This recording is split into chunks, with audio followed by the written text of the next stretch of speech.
अफगान एहसान फरामोश है। अफगानों के लिए रूस से जंग हमने लड़ी। पाकिस्तान इस वक्त भी 40 लाख अफगानों की मेजबानी कर रहा है। वजीर दिफा ख्वाजा आसिफ कहते हैं, अदलिया की जिम्मेदारी कानून की तशरीह करना है, कानून साजी नहीं। अदलिया के फैसले सियासी नहीं बल्कि आईनी और कानूनी होने चाहिए। जर्मनी के शहर फ्रैंकफर्ट में पाकिस्तानी काउंसिल खाने पर हमला। जर्मन सिफारत खाने के सीनियर तरीन सिफारतकार की दफ्तर खारिजा तलबी। पाकिस्तान की जानिब से फ्रैंकफर्ट वाक़े पर एहतजाज रिकॉर्ड कराया गया। पाकिस्तानी सिफारती प्रॉपर्टीज की हिफाजत और मुलव्वस लोगों के खिलाफ कार्रवाई पर जोर। जराये के मुताबिक सीनियर जर्मन सिफारतकार ने हर मुमकिन हिफाजत की यकीन दहानी कराई।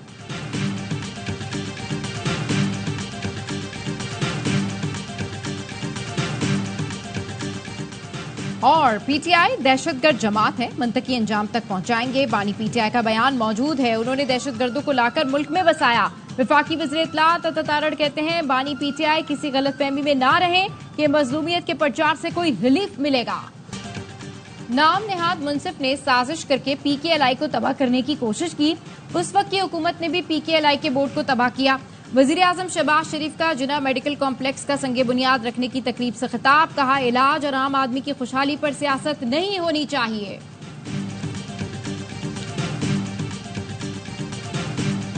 मुस्तरद शुदा सियासी ड्रामेबाज बनू वाक़े पर सियासत की नाकाम कोशिश कर रहे हैं।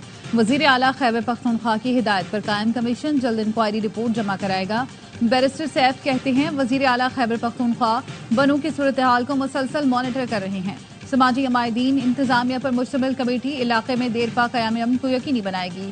खैबर पख्तूनख्वा दहशतगर्दी से पहले ही मुतासिर है, किसी भी बड़े साने का मुतहम्मिल नहीं हो सकता। तहरीके तहफ़्फ़ुज़े आईने पाकिस्तान का आइंदा जुमे को मुल्क गिर एहतजाज का ऐलान। असद कैसर कहते हैं, हमारे कारकुनान और सोशल मीडिया से वाबस्ता लोगों को अगवा किया जा रहा है। अरकान कौमी असम्बली को बड़ी बड़ी ऑफर्स हो रही हैं। हमारे अरकान को दबाव में लाकर वफादारियां बदलने की कोशिश की जा रही है।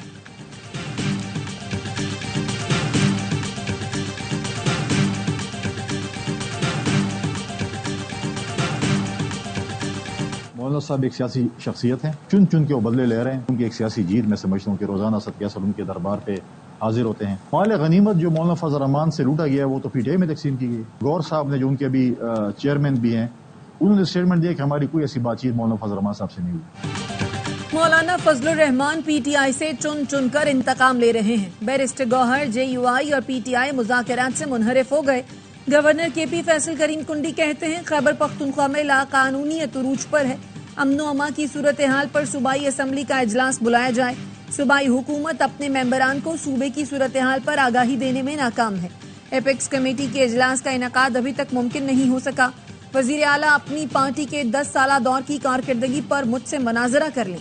हतक के इज्जत का दावा वो करे जिसकी अपनी कोई इज्जत हो।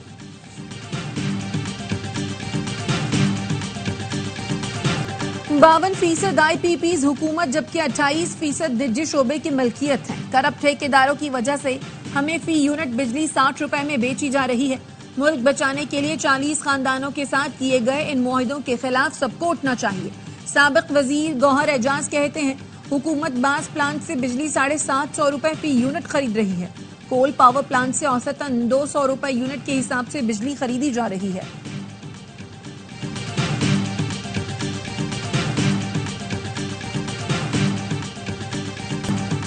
कराची में बिजली की लोड शेडिंग का दौरानिया बढ़ा दिया गया। फन्नी खराबी के नाम पर बिजली की तवील बंदिश मामूल बन गया। शदीद गर्मी में तवील लोड शेडिंग से शहरियों का जीना दुश्वार कर दिया गया। अमीर जमात इस्लामी कराची मरम जफर कहते हैं, बिजली चोरी न करने वाले भी लोड शेडिंग का शिकार हैं। लोड शेडिंग पर नेफ्रा के इलेक्ट्रिक पर जुर्माना भी कर चुकी है, लेकिन केई को परवाह नहीं। शहरियों का कहना है, वक्त पर बिल अदा करते हैं, फिर भी लोड शेडिंग करके हम पर इतना जुल्म क्यों किया जाता है। MQM का कराची के मुख्तलिफ इलाकों में बिजली की लोड शेडिंग पर तशवीश का इजहार। तलबा की जिद्दोजहद रंग लाई। बांग्लादेश की सुप्रीम कोर्ट ने मुलाजमतों में कोटे पर हाई कोर्ट का फैसला गैर कानूनी करार दे दिया। सरकारी मुलाजमतों में 93% भर्तियां मेरिट पर होंगी। 71 की जंग में हिस्सा लेने वालों की औलादों को सरकारी मुलाजमतों में कोटा 30% से कम करके 5% कर दिया गया। बांग्लादेश की सुप्रीम कोर्ट ने फैसला सुना दिया। कोटे पर भर्ती से मुतालिक हाई कोर्ट के हुक्म पर अमल दरामद रोक दिया। सुप्रीम कोर्ट ने कहा, सिविल सर्विस की 5% मुलाजमतें जंग आज़ादी में हिस्सा लेने वालों के बच्चों के लिए बरकरार रहेंगी। खवातीन, माजूर, अकलियतों और तीसरे जिन्स के लिए 2% कोटा मुख्तस रहेगा। हुकूमत चाहे तो कोटे की शरह में इजाफा या कमी कर सकती है। अदालत ने हुकूमत को नोटिफिकेशन जारी करने का भी कह दिया।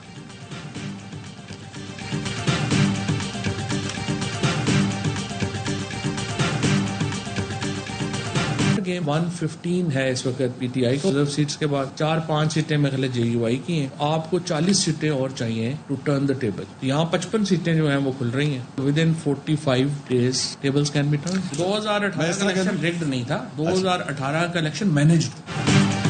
55 हलके खुलने जा रहे हैं। 45 दिनों में नंबर गेम चेंज हो जाएगा। साबिक वफाकी वजीर फवाद चौधरी का बड़ा दावा। कहते हैं नून लीग ने फैज हमीद के जरिए चीफ इलेक्शन कमिश्नर लगवाया। 2018 का इलेक्शन धांधली ज़दा नहीं, मैनेज था। बोले कमर बाजवा ने एक तौसी पीटीआई से ली, दूसरी नून लीग से लेना चाहते थे। 2019 में जब नवाज शरीफ को बाहर भेजा गया तो मुझे लगा दूसरी तरफ काम शुरू हो गया है। सारे मसाइल का हल ग्रैंड डायलॉग है। नून लीग और पीपल्स पार्टी एक हकीकत है, उनसे बात करनी पड़ेगी। एक सवाल के जवाब में कहा, मैंने जाते ही पांव पकड़ ली और माफी मांग लिए, इसलिए प्रेस कॉन्फ्रेंस नहीं करनी पड़ी।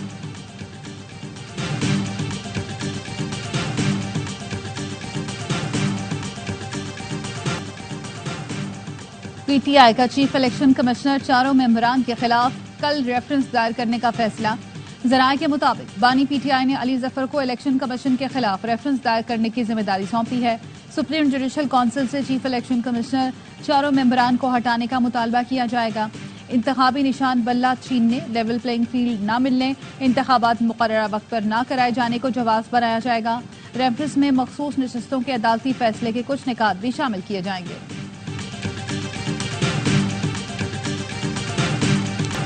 आसिफ किरमानी ने मुस्लिम लीग नून को खैरबाद कह दिया। कहा अवाम महंगाई और बिजली के भारी बिलों से मर रहे हैं। खुशामदी टोला सब अच्छा की गर्दान कर रहा है। नवाज शरीफ साहब सब अच्छा नहीं है। तफसीली बयान जल्द जारी करूंगा।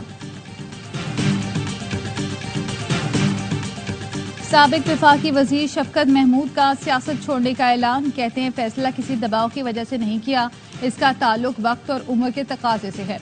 किसी और सियासी जमात में जाने का इरादा नहीं, बकिया उम्र तहरीर और तदरीस के लिए वक्त करना चाहता हूँ। बानी पीटीआई का मशकूर हूँ जिन्होंने खिदमत का मौका दिया। इत्मीनान है तमाम तर जिम्मेदारियां ईमानदारी से सरअंजाम दी।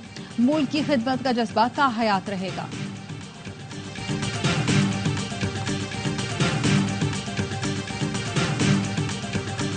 मेरे जाती ख्याल में ये है कि पीटीआई को आप दो हिस्सों में तकसीम कर सकते हैं। एक वो लोग हैं जो 9 मई या किसी भी इस किस्म की एक्टिविटी में है, उनके खिलाफ केसेस चलाएं, उनको सजाएं दें। और वो लोग जो बेवतन हैं और पार्टी में बैठे हुए हैं, तो किसी पॉलिटिकल पार्टी को उस तरीके से बैन करना मुनासिब नहीं है।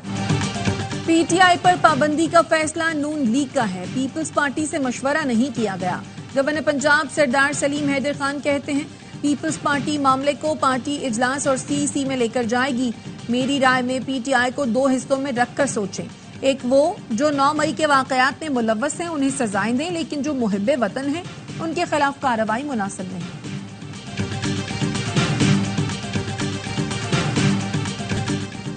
पाकिस्तान की तारीख में पहली बार रेस्क्यू एयर एम्बुलेंस से मरीज की मुंतकली। 2 रोज कबल छत से गिरकर मफलूज मरीजा को मियांवाली से रावलपिंडी मुंतकिल किया गया। हलीमा बीबी के अहले खाना ने मरियम नवाज का शुक्रिया अदा किया। कहा आप हमारे लिए रहमत का फरिश्ता साबित हुई। वजीर आला पंजाब ने कहा बेहतरीन और बवक्त इलाज पर हर शहरी का हक है जो जरूर दिया जाएगा।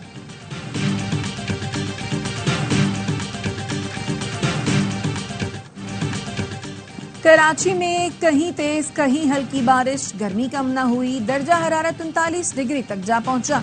शिद्दत 50 डिग्री तक महसूस की जा रही है। महकमा मौसमात का कहना है शहर के बेशतर मकामात में आज तेज बारिश का इम्कान है।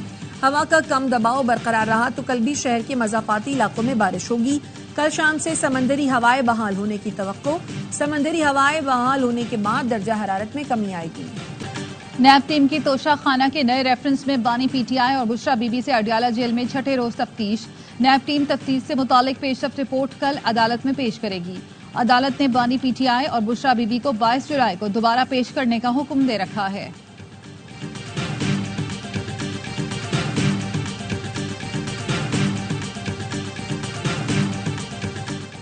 स्पीकर कौमी असम्बली अयाज सादिक ने कायमा कमेटियों के चेयरमैनों का नई गाड़ियां फराहम करने का मुतालबा मुस्तरद कर दिया। कौमी असम्बली जराए का कहना है कायमा कमेटियों के चेयरमैनों ने गाड़ियां पुरानी और नाकारा होने की शिकायत की थी।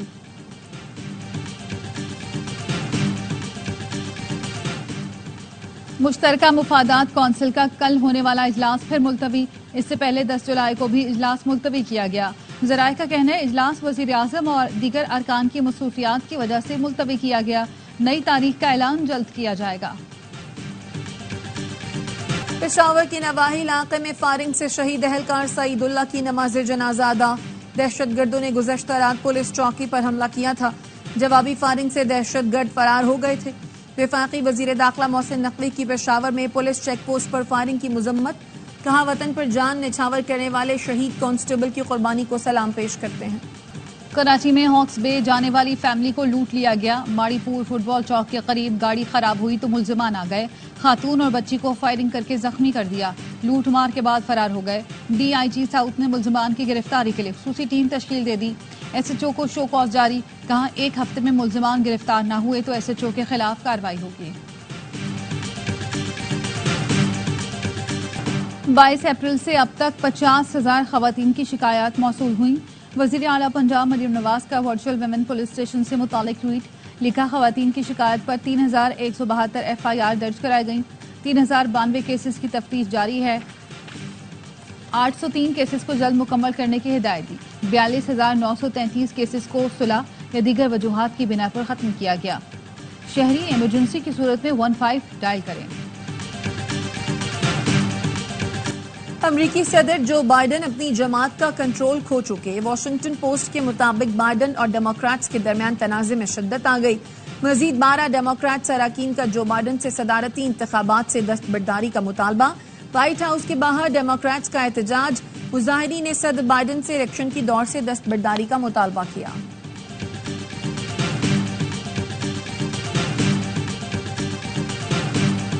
अमरीकी रिपब्लिकन पार्टी के सदारती उम्मीदवार डोनाल्ड ट्रंप ने डेमोक्रेट पार्टी रहनुमाओं पर तंज के तीर बरसा दिए। मिशिगन में इंतखाबी रैली से खिताब में सदर जो बाइडन को कमजोर तरीन सदर कह डाला। नायब सदर कैमला हैरिस का मजाक उड़ाते हुए उन्हें पागल करार दिया। नैन्सी पेलोसी का भी तमस्खर उड़ाया। ट्रंप ने कहा मैंने तो जमहूरियत के लिए गोली खाई है, इसके लिए खतरा कैसे हो सकता हूँ। 5 नवंबर अमरीकी तारीख का अहम दिन होगा। हम मिलकर एक बार फिर अमरीका को अजीम और महफूज मुल्क बनाएंगे। गजा में महाजरीन कैंप पर इसराइली फोर्सेस की बमबारी। हजारों फलस्तीनी दरबदर। नसीरात कैंप पर बमबारी में एक ही खानदान के 7 अफराद जान से गए। अलबरीज कैंप पर हमले में 3 फलस्तीनी शहीद। एक हफ्ते के दौरान इसराइली फोर्सेस की जारहियत में 200 से ज्यादा फलस्तीनी शहीद हो चुके। अमरीकी वजीर खारजा एंटनी ब्लिंकन का कहना है फरीकैन जल्द मुआहदे के करीब पहुंचने वाले हैं। कुछ मसाइल बाकी हैं जिन्हें हल किया जा रहा है। इसराइल ने तल अवीव पर हमले के बाद यमन की बंदरगाह पर फजाई हमला कर दिया। 3 अफराद हलाक, 80 से ज्यादा जख्मी। इसराइली फौज का कहना है हौसियों के अहदाफ को निशाना बनाया गया। हौसियों का इसराइल को मौसर जवाब देने का ऐलान। कहा इसराइल में अहम अहदाफ को निशाना बनाएंगे। जुमे को तल अवीव पर अमरीकी सिफारत खाने के करीब हौसियों के ड्रोन हमले में एक शख्स हलाक और मुतादिद अफराद जख्मी हुए थे। चेयरमैन PCB मोहसिन नकवी एक रोजा दौरे पर आज रात श्रीलंका पहुंचेंगे। ICC इजलास में शिरकत करेंगे। 19 जुलाई से जारी इजलास में 108 रुकन मुल्कों के 220 अरकान शिरकत कर रहे हैं। ICC इजलास में चैंपियंस ट्रॉफी के बजट की हतमी मंजूरी भी दी जाएगी।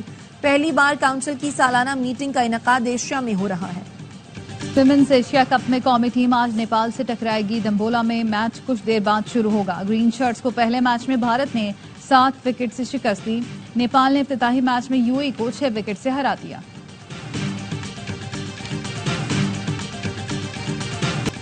पाकिस्तानी स्क्वॉश प्लेयर नासिर इकबाल ने ऑस्ट्रेलिया में टाइटल अपने नाम कर लिया। PSA challenger Tasmanian open squash के फाइनल में स्विट्जरलैंड के डेविड बार्नेट को 3-1 से हराया। गुज़श्ता चंद रोज के दौरान नासिर को ऑस्ट्रेलिया में तीसरा टाइटल है। नासिर ने ऑस्ट्रेलिया में बेंडिगो और शार्पटन ओपन भी जीता था।